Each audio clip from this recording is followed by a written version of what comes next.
Hello welcome दिशा के class में आपका स्वागत है। आज हम लोग लेक्चर 3 में पढ़ने वाले हैं डायल्यूशन के बारे में। ऑलरेडी मैंने आप लोगों को molarity, mass percentage, volume percentage के बारे में बताया था। आज हम लोग पढ़ेंगे डायल्यूशन क्या होता है और इस पे बेस्ड क्वेश्चन को कैसे सॉल्व करते हैं। तो सबसे पहले शुरू करते हैं डायल्यूशन के बारे में। अगर हम पूछा है डायल्यूशन क्या होता है, तो डायल्यूशन का अर्थ होता है कि जब हम सॉल्यूशन में सॉल्वेंट ऐड करते हैं, दैट इज कॉल्ड डायल्यूशन। अगर सिंपल टर्म में अगर समझें कि अगर ग्रेवी में अगर हम वाटर ऐड कर दें तो वो डाइल्यूशन का प्रोसेस है। शरबत बना दें, पानी मिला दें तो वो डाइल्यूशन का प्रोसेस है। तो हम लोग जब इसको माइन्यूटली ऑब्जर्व करते हैं तो देखते हैं कि डाइल्यूशन करने पे या सॉल्वेंट ऐड करने पे जो कंसंट्रेशन होता है सॉल्यूट का वो डिक्रीज करता है।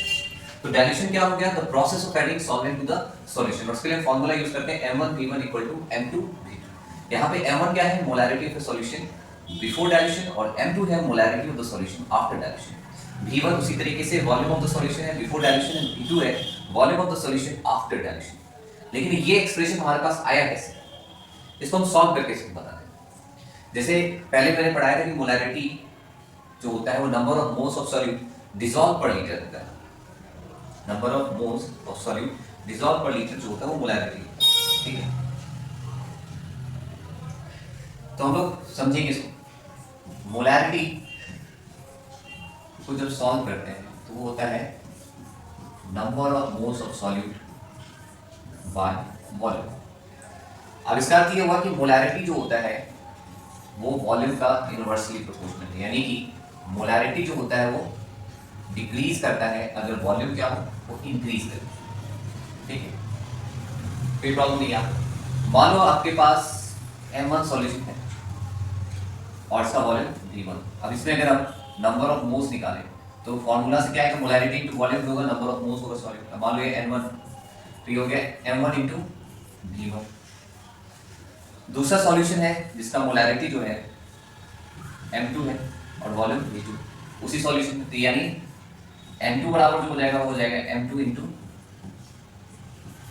V2। अब इन केस ऑफ डाइल्यूशन क्या होता है? अगर हम किसी सॉल्यूशन को डाइल्यूट करते हैं, इन केस ऑफ डाइल्यूशन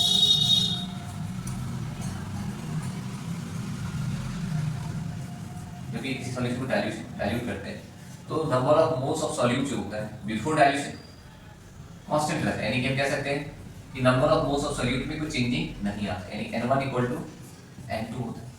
इसलिए M1V1 = M2V2 हो जाएगा। इस तरीके से मेरा ये एक्सप्रेशन है। अब अगर पूछा जाए कि M1 और M2 में विच वन इज बेटर, कौन सा बड़ा है, तो याद रखो कि जब भी सॉल्यूशन को डाइल्यूट करते हैं तो मोलैरिटी क्या हो रहा है? वो डिक्रीज कर रहा है। इसका अर्थ है कि M1 यानी पहले वाला मोलैरिटी ज्यादा होगा और M2 का वैल्यू कम होगा।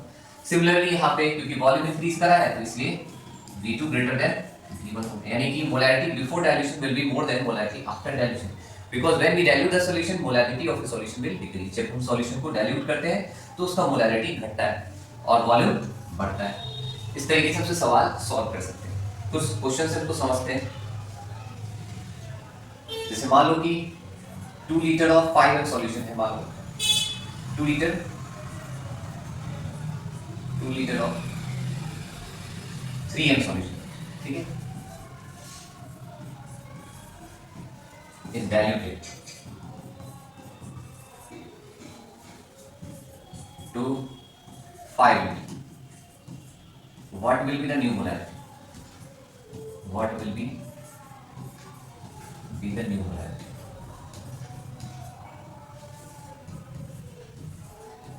तो जब क्वेश्चन को सॉल्व करते हैं तो पहले वो समझते हैं कि क्या क्या चीज दिया हुआ है और वो निकालना है। जैसे इसमें दिया हुआ क्या है? इसमें दिया हुआ आपका 2 लीटर, फिर 3m सॉल्यूशन, और यानी आपका क्या क्या दिया हुआ? अगर हम सॉल्यूशन करें इसका तो M1 आपका 3m, V1 आपका 2 लीटर है और V2 आपका 5 लीटर है। ठीक है, इसलिए M2 क्या हो जाएगा? फॉर्मूला तो हमारे पास ऑलरेडी है, M1V1, हमको निकाला है यहाँ पे M2 है। ठीक है, यहाँ पे वो निकाला है M2 निकाला, M1V1/V2। तो हम क्या कर देंगे? 3 × 2/5, यानी मेरा ये आ जाएगा सॉल्व करने के बाद लगभग ये कटेगा तो आपको आएगा 1.2 mv बराबर, यानी ये इसका आंसर है। 0.6 टाइम में कट जाएगा तो 1.2 एम हो गया। तो इस तरीके से आसानी से क्वेश्चन को सॉल्व कर सकते हैं बेस्ड ऑन डाइल्यूशन। ठीक है, कुछ और क्वेश्चन को सॉल्व करते हैं, then we can understand it कि हम इसको सॉल्व कैसे करेंगे। और भी अदर क्वेश्चन को देखते हैं। एक और क्वेश्चन है कि 2 litre of 5 solution of HCl is diluted to 10 litre, what will be the molarity of the solution. बहुत आसान है, अगर समझ गए हो खुद भी कॉपी कलम निकाल के बनाइए। बिना प्रैक्टिस के हम लोग कॉन्सेप्ट क्लियर नहीं करते। क्लैरिटी कॉन्सेप्ट के लिए प्रैक्टिस बहुत जरूरी है, याद रखें। लर्न बाय रोड, लर्न के हम लोग बहुत आगे नहीं बढ़े। B2 बराबर 10 लीटर दिया हुआ, तो M2 बराबर व्हाट है, बहुत आसान है। M2 बराबर क्या हो गया, M1 given by V2 यानी 2 into 5 by 10 इक्वल टू हो गया 1M। इस तरीके से सवाल आपका सॉल्व हो जाएगा। ठीक, कोई प्रॉब्लम नहीं, इसको सॉल्व कर लीजिए। फिर नेक्स्ट क्वेश्चन की तरफ हम बढ़ते हैं।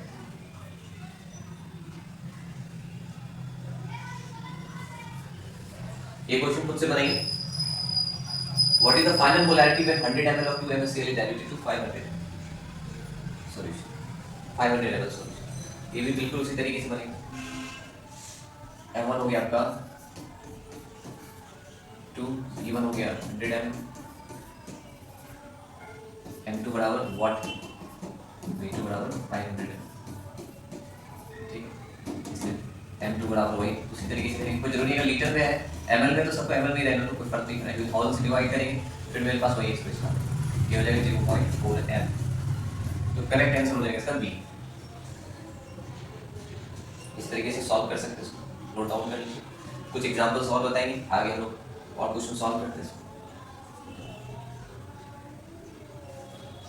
अब ये पूछ रहा है the volume of 1 H2SO4 required to prepare 250 ml of 0.2 m H2SO4 is. इसको भी हम डाइल्यूशन के कॉन्सेप्ट से बनाएंगे। कैसे बनाएंगे, तो आपका दिया हुआ M1 1,